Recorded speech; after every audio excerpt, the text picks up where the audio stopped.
Hi, my name is Dean Paul Deniston, and today we'll be replacing the controller on our Power A2.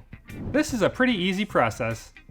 It should take you approximately 15 minutes from start to finish. You will need the following tools: a Phillips screwdriver, a standard screwdriver, and a 4mm Allen wrench. This process can be completed in 4 easy steps. Step 1, remove the controller tray. Step 2, remove the controller. Step 3, install your new controller. And step 4, reinstall the controller tray. As with working with any electric product, make sure you turn off the power before you begin. Now let's get started on step 1, removing our controller tray. The first thing we're going to do is flip the scooter over. Now this step involves removing a bracket, removing a cover, disconnecting the controller, unmounting the controller tray, and sliding the tray out. First, let's take our Phillips screwdriver and remove the Phillips head screw at the top of the scooter. Now you can slide this plastic cover right off and set it aside.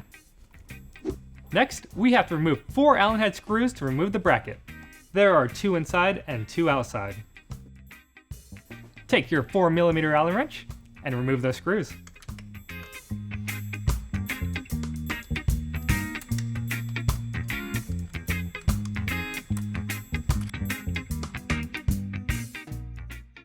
Now that the screws are out, let's disconnect the throttle cable and remove the grommet to get the bracket out. Take your throttle cable, pinch the connector, and separate. Now take your standard screwdriver and pry gently against the grommet to pop it out. Pull the grommet out and set it aside. Now feed the throttle cable back through the frame.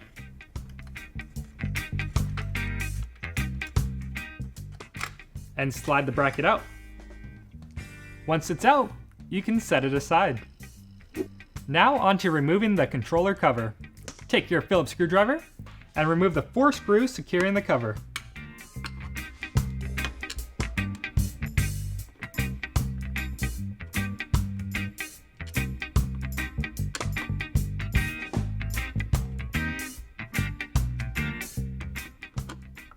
Take the cover off and set it aside. Now let's remove the remaining 4 screws securing the tray. Take your Phillips screwdriver and start removing.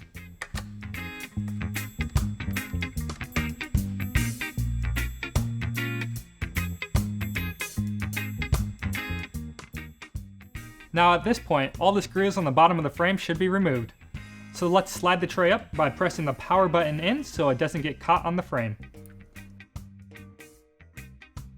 Once you have it up about an inch or so, go ahead and remove the grommet on the back side of the tray. The grommet's out, now set it aside. There are 2 wires coming from the back wheel. They split into 3 different plugs and we're going to unplug all 3 of them. Simply pinch and separate, and with the big yellow plug, it just pulls apart. Now that the 3 plugs are disconnected, the tray can be removed. Fold the scooter and slide the tray straight up.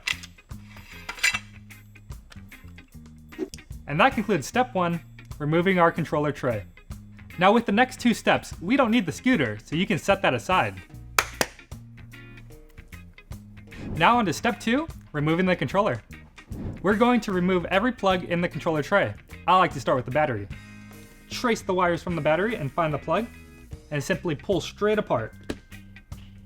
Next, locate the wires coming out of the controller and disconnect the plugs. There are only 2 left, so pinch and separate on each of them. Once those 2 plugs are removed, locate the grommet and pull it straight up. And set it aside. With the grommet removed, we can lift the controller straight up and out of the controller tray. And that concludes step 2, removing our controller. Now on to step 3, installing your new controller. Take your new controller, and remember to only use genuine Razer controllers. Set it in the tray. Run the wires through the holes and along the side. Now you can connect the battery.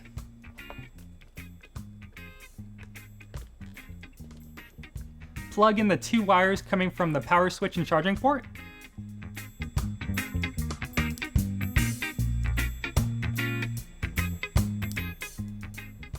Take the grommet and slide it down on the side closest to the controller. This secures the wires in place. Once plugged in, that concludes step 3, installing our new controller. Now on to step 4, reinstalling our controller tray. Now you need to summon your scooter back. Take your tray and slide it straight in from the top. Make sure you depress the power switch so it will fit in the frame. I like to open it back up to make it a little easier for me to work on. Before sliding it all the way down, make sure to run the wires from the back wheel into the tray. Now that it's in place, you can connect the 3 connectors from the back wheel. They only go in one way, so you have nothing to worry about.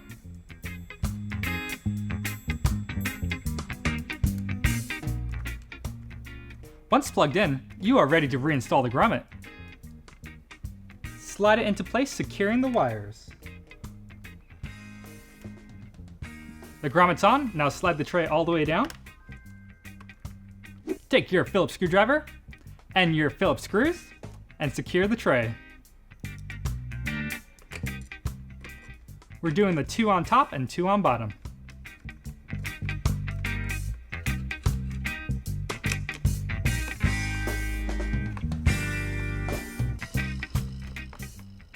Now that the 4 screws are in securing the tray, we can put the cover back on.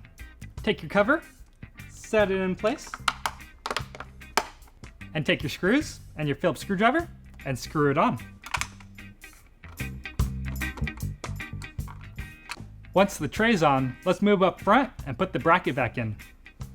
Take your bracket and slide it on.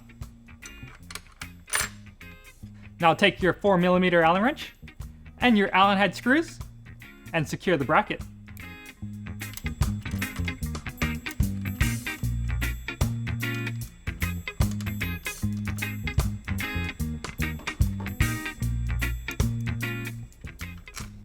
With the bracket secured, now we can pull the throttle cable through the frame.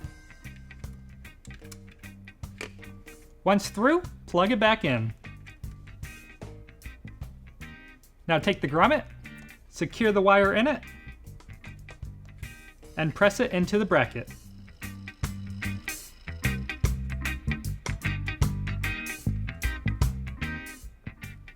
Next, take your plastic cap and slide it on. Take your Phillips screwdriver and screw and secure the cap. Now flip the scooter back over and hit that power switch, make sure it works.